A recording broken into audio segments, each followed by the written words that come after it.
In this video, we are featuring a training from Rohn about how to plan for a better future. He takes us through step by step how to identify what needs to get done and then helps us learn how to build up the energy to complete each task. This is the perfect video to listen to at the beginning of the new year when you are re-evaluating your goals. Goal setting is the #1 skill you must utilize in order to live up to your full potential. His speech helped me tremendously and I hope it helps you. Now, here is Rohn. Okay, let's talk about setting goals. A subject that altered my life forever. It was just unbelievable. I hadn't known my mentor, Mr. Schoaf, very long until one day he said, "Mr. Rohn, let me see your current list of goals." He said, "I've had a lot of experience and I've been out here for a while." And he said, "Let's go over them and maybe I can really give you some good ideas." And I said, I don't have a list. He said, if you don't have a list of your goals, he said, I can guess your bank balance within a few $100s. Which he did. That got my attention. I said, "You mean my bank balance would be a lot bigger if I learned how to set goals?" He said, "Drastically bigger." That got my attention, so I finally said, "Hey, I want to learn how to set goals." It is a fantastic skill to develop, how to design your own future. So make the note, life best lived is life by design, not by accident. Not just, walking through the day, careening from wall to wall and managing to survive. That's okay. But if you can start giving your life dimensions and design and color and objectives and purpose, the results can be absolutely staggering. Key phrase, here's a chance now to use your imagination. Because the imagination builds cities, imagination conquers disease, imagination develops a career, imagination sets up a relationship. Imagination is where all tangible values and intangible values begin in the imagination. So what you've got to learn to do is use this powerful resource. Now sometimes all by ourselves it's a little difficult sort of to get it going. That's why a little workshop like we're going to do today is sometimes very helpful. When someone does a little coaching and says, "How about this niche?" You say, "I never thought about that. That ought to be easy to do." And the first thing you know, you're going. All the stuff I've done, this is not any new stuff. You could have thought of all this in your lifetime. But in a concentrated way, like 2 days, if somebody comes along and says, "How about," jot this down, you say, "Yes, I can understand that. I thought about that," and I sort of dismissed it. That's why 2 days is so valuable, or 1 day, or whatever, a seminar, so that somebody takes you through some things that you could have thought of by yourself. You could have done your own research. But why not capsulize an event like this for a couple of days and then go through it and let it stimulate you to widen your life? Whether it be your career or a relationship or financial independence or a project that you're working on, whatever that is, this kind of time is so valuable. And it's true, it's why the cassettes are so valuable. Brian Tracy is right. It's called University on Wheels. Turn your car into a mobile classroom and just get this stuff, right? When your hands are busy and your mind is free. Why not utilize that time to learn another subject, to pick up another skill, to be reminded of another important value in your life that being so busy has got you distracted. It's a unique way to do that, right? Not just to sell cassette tapes, but because it's a great way to pick up the extra learning and increase the momentum of your upward curve of self-development and self-education. And that's why that is so important. But now, tapping this resource of the imagination and thinking about your future, thinking about tomorrow, as early as tomorrow or the rest of the day, and thinking on out the rest of the year, on into the next century, on into the early years of the next century. A workshop like we're about to do helps call your attention to that so you can use your imagination to start prospecting for the future, what could be possible for you. So make a little star there now that says, "Finish this later." And then I want you to add these notes. My mentor, Mr. Schoaf, when I'm 25 years old, said, "Mr. Rohn, I think you should set a goal to become a millionaire." And I thought, well, that'd be interesting. $1 million sounds interesting. And then he added this that changed my life forever. It was a twist on philosophy. Here's what he said. Set a goal to become a millionaire for what it will make of you to achieve it. Set a goal to become a millionaire for what it will make of you to achieve it. I had never thought about that. The major reason for setting goals is what it makes of you to achieve it. The muscle you must develop, the thinking you must develop, the skills you must develop, the person you must become, what you must know about the marketplace and how to serve the customer and how to do the deal. All the stuff you learn and become and learn and become and learn and become. That's what's valuable. That's why you go for something fairly lofty. Here's what we learn in leadership. Don't join an easy crowd where the expectations are low or where they don't care. The problem with that is you won't grow. Go where the expectations are high. Go where you're challenged to study, read, change, develop, learn the next skill. Because it's the challenge that creates the muscle. The mental muscle, the vocal muscle, the actual physical muscle to become better, stronger, wiser, more unique. And Mr. Schoaf said, when you become a unique person worth $1 million, then here's what he said, now you could give the money away because the money is not what's important. What's important is the person you have become. I got the message. Why would I do a 2-day seminar? I don't need the money. Here's what I do need, the continual exercise of challenging myself to search for the vocal answers that helps people to see. To struggle with the vocabulary that tries to make it clear for me and maybe makes it clear for you. Why would I give up that exercise that makes me grow year by year and develop year by year? See, I wouldn't give up this unique challenge to challenge myself, to be up to date, that when the century turns, I'll be ready for it, regardless of age. Age doesn't matter. What matters is state of mind. What matters is skills. What matters is development. What matters is personality. What matters is charisma. What matters is your reach, your influence. What matters is those extraordinary things that all humans can accomplish within themselves. See, that's what matters. And if you stop that process, it isn't a matter of the money stops. What stops is your personal development stops. Lacking now the full distance of your full potential. If that stops, see, that's where you shortchange yourself. You must know who you are. No, I'm not talking about your name or your occupation. I'm not talking about what people say about you on Facebook. I'm not talking about your PIN number. I'm talking about who you are at the core and the essence and the root of your being. Spiritual code of conduct says you have to know who you are, and that your behavior cannot make testimony about you that is not the truth of who you are. When you have a spiritual code of conduct and when you know who you are, if you ain't a hoe, you don't act like a hoe. If you ain't a deadbeat daddy, you don't act like a deadbeat daddy. If you ain't a gutter snipe, you don't act like a gutter snipe.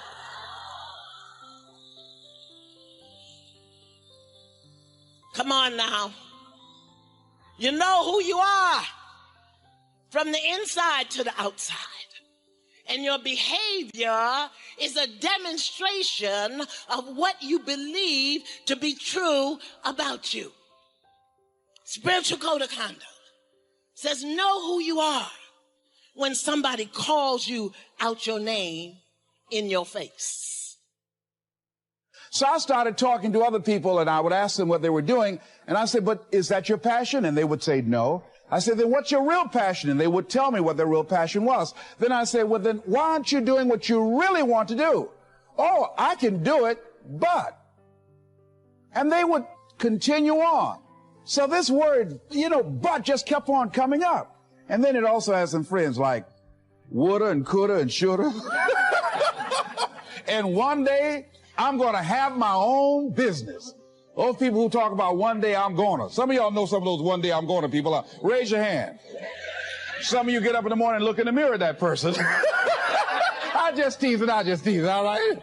So how is it that many times we block ourselves and we use these words almost like we're in a trance, like we're sleepwalking through life, that we find ways to cancel out our dreams. And I think that but is a dream killer, that a lot of things that we want to do, a lot of places we would like to go, a lot of things we would like to experience, and we just stop at but, and we build a case. In fact, I was reading something the other day that talked about but. It says but is an argument for our limitations, and when we argue for our limitations, we get to keep them.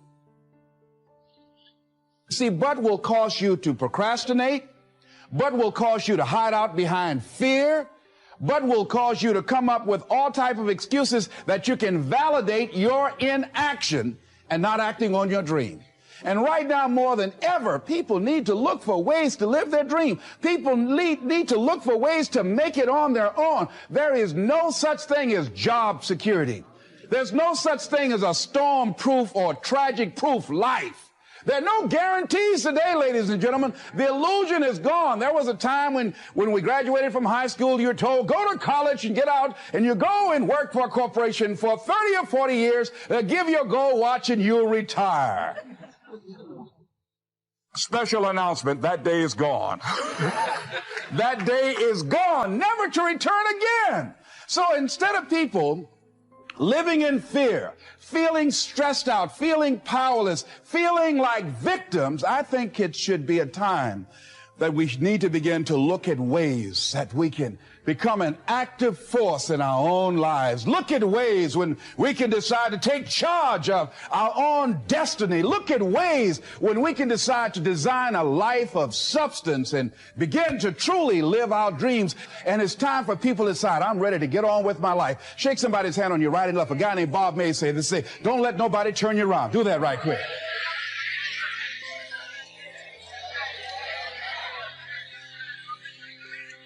Now, you know, a lot of people say, I'm going to live my life one day when things get right. When I get all my bills paid. When I get my feet on the ground. I say, what have you been walking on? See, there are no problem-free moments. A guy named Dimples had a record one time called, If It Ain't One Thing, It's Another. And I say, if it ain't one thing, it's 12 others. Always something there to build a case on why you can't move on, why you can't grow to the next level, why you can't begin to manifest your greatness, why you can't begin to live life on your terms. Always something there to block you, to keep you where you are, and keep you from beginning to develop your true greatness. Always some fear. How do we handle it? And I'm saying that if you've been hiding out behind but, if you've been using the fact that you don't have enough money or you don't have the education, take it head on. Go get the education. I was saying to a guy the other day who was saying, I said, how old are you? He says, 47 years old. I said, your sister told me that you can't read. He said, that's right. I said, why? Well, you know, I didn't go to school. I said, excuse me, how old are you? I'm 47. 47? Yes. And you can't read or write? Yes. Have you ever heard of adult school, adult education? Have you decided that you should learn how to read to begin to expand your world? Why are you using that as a racket? Why don't you decide now that you're going to expand your world, that if other people can learn, you could learn too? Well, it's hard for me. Have you been and sit in a class yet? Have you signed up yet? No, I haven't. See, a lot of people say no, ladies and gentlemen, to things, and they don't even know what they're saying no to. They haven't even challenged themselves. He hasn't even gone to sit into a class and say, teach me how to read. Instead, it's been easier for him to go through life, he thinks, trying to play a whole con game, pretending he knows how to do something that he doesn't know how to do. And you know what? Most of us go through life like that. Most of us go through life pretending that we're satisfied where we are, pretending that everything is okay, pretending that we don't have any special goals or ambitions or desires, when really deep down inside we do really want more. But if you look at our behavior, if you judge based upon what we do, that really will tell you some true stories about people, because you have to judge a tree by the fruit it bears, not the fruit that it talks about. See, a lot of people pretend that they want more out of life, but all you have to do is watch their actions. That will tell you something. So I used to pretend that I wanted to lose weight, but how could you tell I was pretending? Watch me when I have a piece of sweet potato pie. In terms of finding your purpose, that seems like it's the first step, is getting comfortable with yourself, understanding that. How do we take that next step towards finding that purpose? Yeah, so for me, I define it as your passion is for you, your purpose is for others. So your purpose is when you use your passion to serve others. That's the link. So for me, the focus actually first becomes, what's your passion? Like, what are you passionate about? What do you enjoy doing? And then the parts that's usually missed. So everyone hears follow your passion, find your passion. It's like a cliche. It's everywhere. The difference is get really good at it. Like, get so good at it. And everyone always misses that point. You can be as passionate as you want about tennis, but if you're not really good at tennis, no one's going to care and no one's going to take note. And I think that's often missed, that not only do you need to find what you're passionate about, you need to turn it into an expertise, which is undeniable. And that requires the hard work. That requires the work ethic. That requires the early mornings. That requires the training in whatever field you want to be. And that's going to make you successful. So when you figure out your passion and you get really good at it, you're going to become successful. But you're only going to be happy when you use that success to help other people. And then you've got to figure out that link to purpose. So you're going to find your purpose. So when you realize, hey, I'm really good at this, I love it, I get a lot of happiness from doing it, when you start using that to make a difference in other people's lives in any way, it automatically switches into a purpose. So you don't need to find your purpose. It's just an automatic evolution of finding your passion and being really good at it.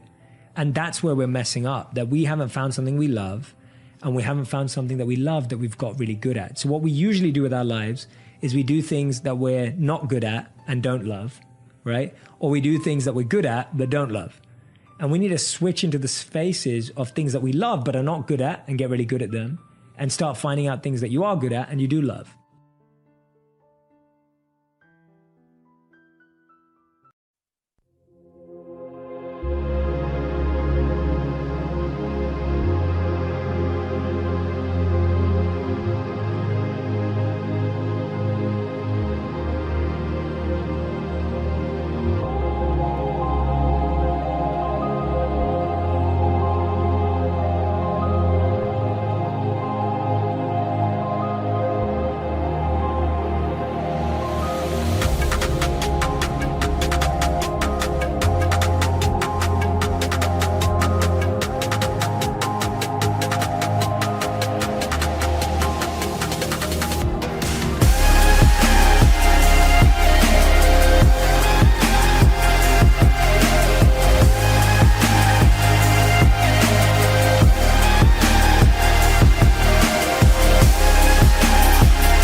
Chẳng được quên khi cơn mưa đêm lại về. Em đã quên lời thề và ta như đông chìm sâu. Không gần mới em anh nhận màu. Anh chỉ cần mơ đâu em bay. Chỉ còn là những cơn mưa vô giá. Cho bên mơ em không mơ anh. Anh một đêm mơ. Chỉ cần bên em không được cần nhớ. Và chỉ có em không muốn nhớ. Và người ta bên nhau như ngã tớ. Muốn nhớ về say em chỉ có mấy em ở đây. Và anh như muốn chết đi nhưng không muốn em mãi mãi. Tình yêu làm cho ta đau đầu. Cùng em như nằm hâm mộ. Anh như đeo mong cầu. Và vui bên em ngủ sầu. Chào các bạn mai em mơ. Chỉ có bên em nhưng đừng có mơ. Em vẫn đang dài. Em muốn bên ai. Anh không mong gì hơn. Chỉ mong em sẽ ở đây ôm anh thật gần. Anh chỉ mong đôi ta được có nhau. Mà đừng em đâu anh có em. Một đêm bên anh có em. Ta sẽ trao nhau môi hôn thật sâu. Ôm anh.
I got nightmares in my head, I fear that the thoughts build up until I can't hear, that my mind fills up into a creature, and it haunts me somewhere much deeper. Anxiety, filling up every space, no privacy. And silently, it could build and build until you finally see, whoa, it's taking over, damn no closure, moving closer. No exposure, I just wanna be a loner. Some can't stay sober, looking over all their shoulders, like moving boulders just to get out of the home. It sucks, I've had enough, I don't wanna feel the stuck under the rug, all my problems that I shove. I got nightmares in my head, I fear that the thoughts build up until I can't hear, that my mind fills up into a creature, and it haunts me somewhere much deeper. I got nightmares in my head, I fear that the thoughts build up until I can't hear, that my mind fills up into a creature, and it haunts me somewhere much deeper.